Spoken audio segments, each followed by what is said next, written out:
Blazing car has been driven into Glasgow Airport this afternoon.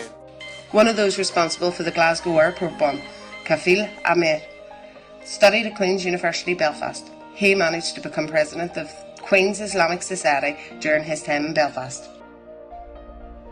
The Muslim population of Belfast has grown considerably, mostly because of increasing numbers of asylum seekers from Syria, Somalia or Iraq. Street in Woolwich in the middle of the afternoon.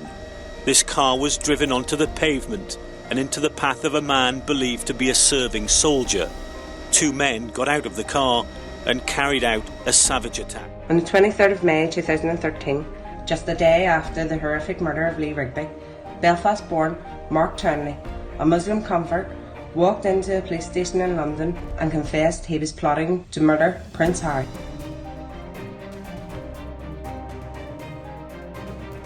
Mark Townley is thought to have been radicalised by hate preachers while locked up in McGavry prison outside Lisburn.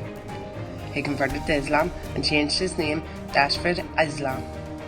Islam is said to have launched a vile tirade of hate against Christians in an online message.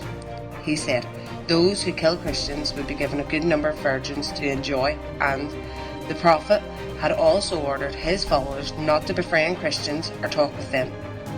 His outburst was under the headline, "Kill Christians." Allahu Akbar. Muslim prayer time. It's one of 5 every day. A small percentage of students at Queen's practice Islam, and many go to this South Belfast mosque to pray. But some say they don't have the time to get there between lectures, and are having to say their prayers in the university's corridors, libraries and other public areas. At the same time as these Muslim students were protesting, demanding a prayer room at Queen's University, a 77-year-old evangelical preacher from Whitewell Tabernacle Church in North Belfast was being hauled through the court system, accused of making grossly offensive remarks about Islam. Islam is heathen. Islam is satanic. Islam is a doctrine spawned in hell. The man responsible for Pastor McConnell's ordeal, Dr. Raed Al-Wazn of Belfast Islamic Centre. When the Islamic State took over, it's become the most peaceful city in the world. Yes, there are other things going wrong there. Mosul is the most peaceful city in Iraq. News from Mosul has largely been dictated by the so-called Islamic State or Daesh in Arabic. But the BBC has managed to obtain exclusive footage of ordinary people filmed over several months last year. The picture they paint is of a city under siege. This is where the man's life ended, early in the morning on a snow-covered street in Belfast. By daylight, his body was still at the scene.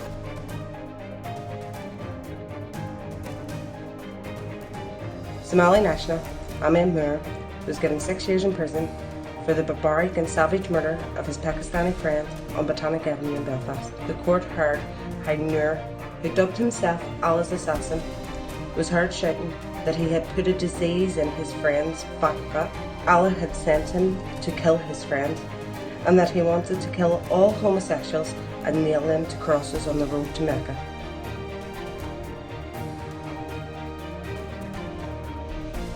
An Iranian national appeared before Belfast Magistrates Court, charged with rape and sexual assault over an alleged incident in the city last year.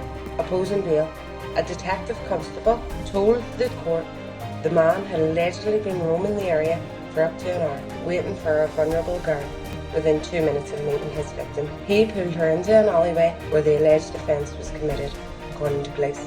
Northern Ireland-born converts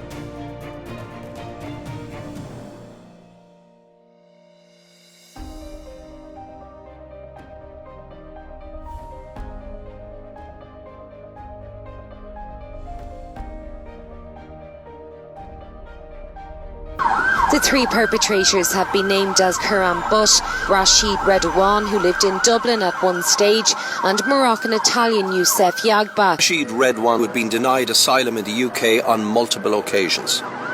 According to UK media, he had been arrested in 2009 while trying to board a ferry from Scotland to Northern Ireland.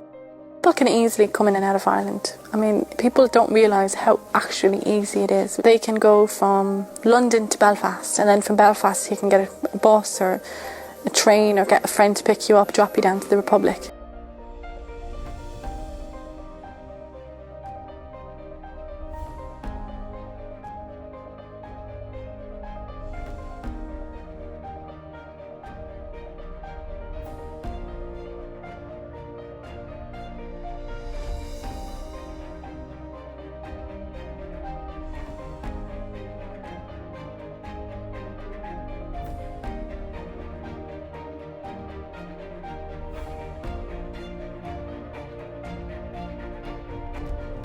But he's Muslim and he get out of Islam. He doesn't want any more.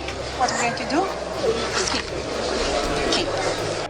We have ex-Muslims living in fear of their lives here in Northern Ireland after leaving Islam.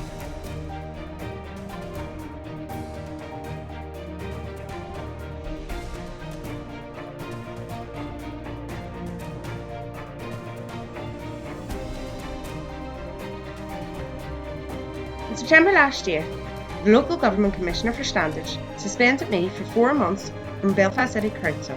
I am a democratically elected representative.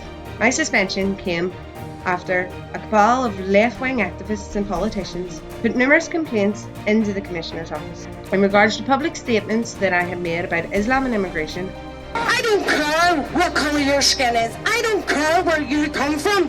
If your faith teaches you that you should murder people, if they don't conform to your beliefs and your ideology, then your faith needs to be opposed. When I was suspended, I vowed that I would fight this persecution all the way. And so, on Monday the 21st of January, my appeal hearing began in the High Court in Belfast. My barrister argued that I have the right to freedom of expression under Article 10 of the European Convention of Human Rights. If you can afford to, please consider a small donation towards my legal fund at donorbox.org/legal_fund.